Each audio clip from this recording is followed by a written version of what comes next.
Shut. It's one of those stories that really stick with you after you finish it. The images have an emotional impact on you. Earlier this month, the Boston Globe introduced us to Connor, a Massachusetts teen living with autism and mental illness, and finding the right spot. There's Kara. I see Kara in the background. She's like this. Technical difficulties. Join us now. Thank you. What a great, on one hand, this is what print, this is what newspapers, this is what magazines still do better than any other medium, don't you think? Yes, I mean, I think we were given the time to explore this story and to spend a lot of time with the family.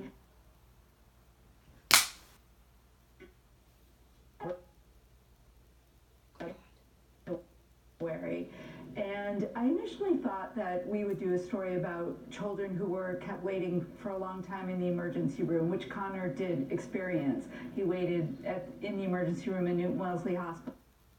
What the heck?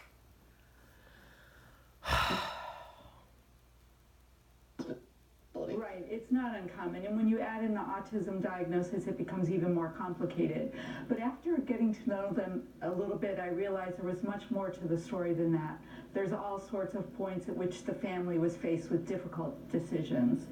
Craig, how did you, it's one thing to be a reporter and to go in and be one-on-one with the family, but you're coming in with gear and a camera. How long does it take for any subject to sort of get used to you, and what do you do to build that intimacy? Well, it's like my favorite kind of story to do. The goal is to become a fly on the wall, but you're also making a lot of noise and moving around.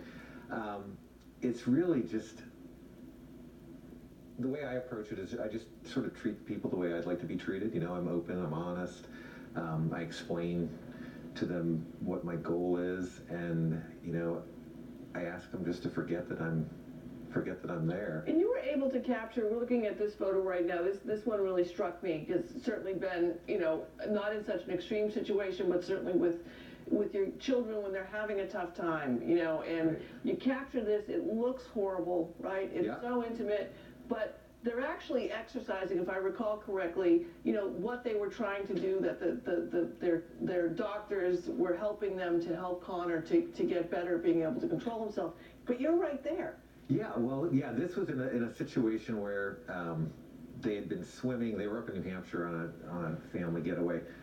They had been swimming and they were heading back, but he had lost something, and his sister was giving him a little bit of a hard time about it, and he got very upset and had an episode, we'll say.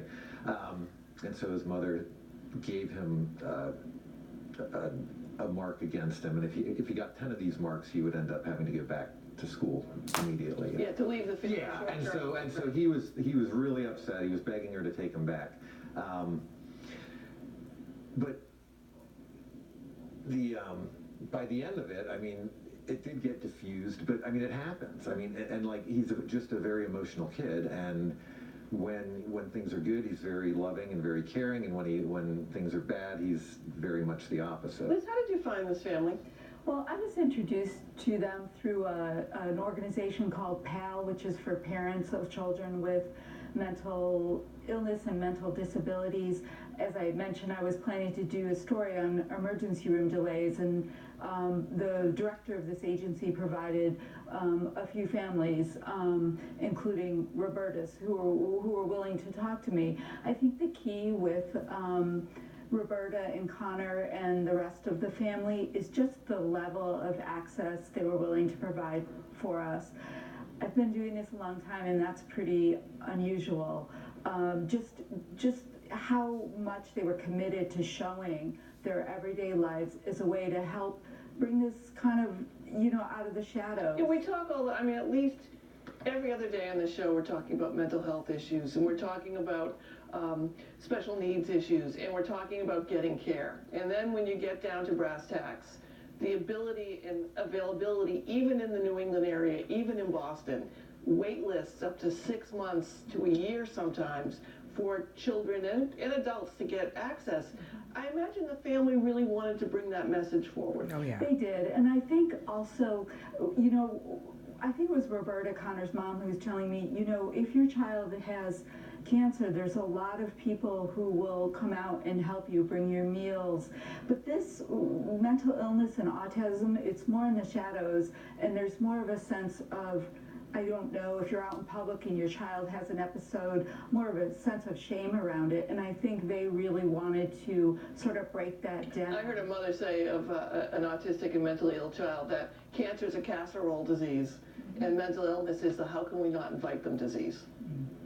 What's the future for photography? You know, here we are, so many people have cameras now, which is great, right? And I just love seeing so many young people with the filters and working and doing things that used to take 2 weeks to do. They're doing on their cameras right now. Are you feeling there's a new renaissance, if you will, on photojournalism? I like to think that photojournalism has always been important and strong. I think people are paying more attention to it now. I think that the online aspect of photojournalism, it gives you like just an incredible palette, like an endless space. Not that you want to use all of it, but no, I mean there is a lot more opportunity to share stories. I think that the most important thing about photojournalism for me is finding the people. I mean, like with this story, this story couldn't have been told without this family. Without that family. Yes, have they given you any feedback on the story? Yes, the family was, overall thrilled with the story and the photos. I think Connor's mom really felt, she works as an advocate now, and for other families, I think she really felt it got across what their daily life is like and what some of the problems are in the system. The school that, I must say, Connor's school, New England Center for Children, also provided us with unusual amount of access in terms of letting us into their classrooms, getting the permission necessary from other families who are in Connor's class or in his residence, and we got very positive feedback from them as well. Well, great work to both of you. Hope to see more of it. Folks can visit bostonglobe.com and see it there. Thanks so much for coming in. Thank you. All right, up next, the effort to quench the